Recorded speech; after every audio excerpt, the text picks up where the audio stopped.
أعوذ بالله من الشيطان الرجيم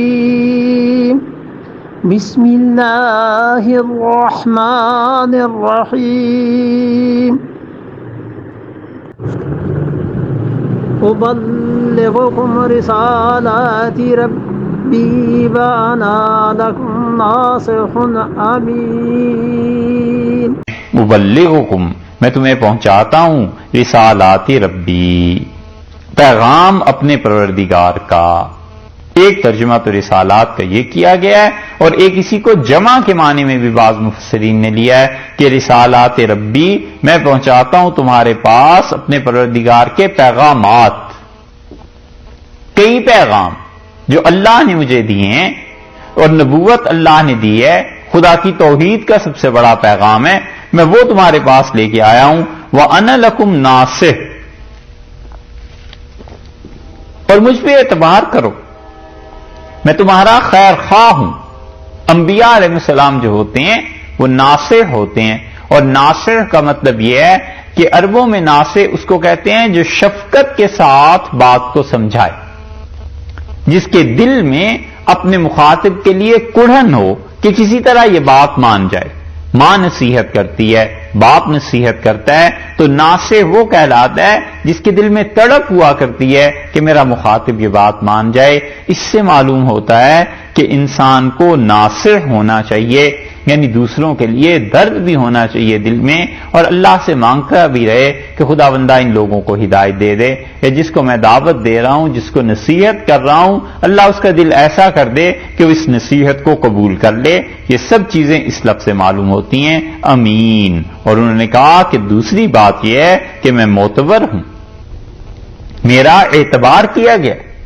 یہ اعتبار جو ہے اللہ کرتے ہیں، اور اگر اعتبار دنیا میں نہ رہے کسی کا تو ذرا سوچئے یہ دنیا کا معاملہ کیا سے کیا ہو جائے۔ اعتبار ہی کرتا ہے نا آدمی، کوئی کہتا ہے کہ میں مسلمان ہوں، دوسرا کہتا ہے میں کافر ہوں، تو اس کے کہے کا اعتبار ہی کرتا ہے۔ اسی حساب سے اس کے ساتھ تعلقات ہوتے ہیں۔ رشتے ناتوں میں دیکھ لیں، ماں بتاتی ہے کہ یہ تمہارا باپ ہے، یہ تمہارا چچا ہے، ان چیزوں کا اعتبار ہی ہے، اور کیا۔ اسی طرح انبیاء علیہ السلام کا اعتبار ضروری۔ اگر نبی علیہ السلام کا اعتبار نہ رہے، پورا دین اکھڑ جاتا ہے، کوئی چیز دین میں باقی نہیں رہتی۔ آپ آسان مثال سے سمجھ لیں کہ رسول اللہ صلی اللہ علیہ وسلم کی زبان مبارک کا اعتبار ہی ہے تو یہ قرآن ہے نا، اور ان کی زبان کا اعتبار ہے تو یہ اللہ کی توحید ہے، اور ان کی زبان کا اعتبار ہے تو ہی تو ساری شریعت ہے۔ علیہ باللہ، اگر کوئی سمجھے کہ رسول اللہ صلی اللہ علیہ وسلم کی زبان مبارک جو تھی اس میں ہمیشہ سچائی نہیں رہتی تھی، تو پھر اس قرآن کا کیا اعتبار ہے کہ ان پہ نازل ہوا ہے تو جبریل امین ہی لائے ہیں، اور یہ کیا ہوا ہے کیا نہیں ہوا۔ انہوں نے ہی کہا ہے، ہمیں سکھایا ہے کہ اللہ ایک ہے، ہمیں کیا پتا تھا خدا کی وحدانیت کا اور توحید کا، انہوں نے سکھایا، انہوں نے بتایا۔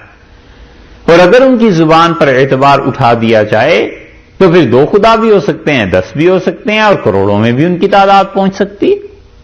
نبوت کی زبان کا اعتبار ہوتا ہے اصل، کہ وہ جو کچھ کہتے ہیں وہ بالکل سچ کہتے ہیں۔ انہوں نے اپنے متعلق کہا کہ دیکھو میں ناصح بھی ہوں اور امین بھی ہوں، اور رسول اللہ صلی اللہ علیہ وسلم کو اہل مکہ بھی امین کہتے تھے۔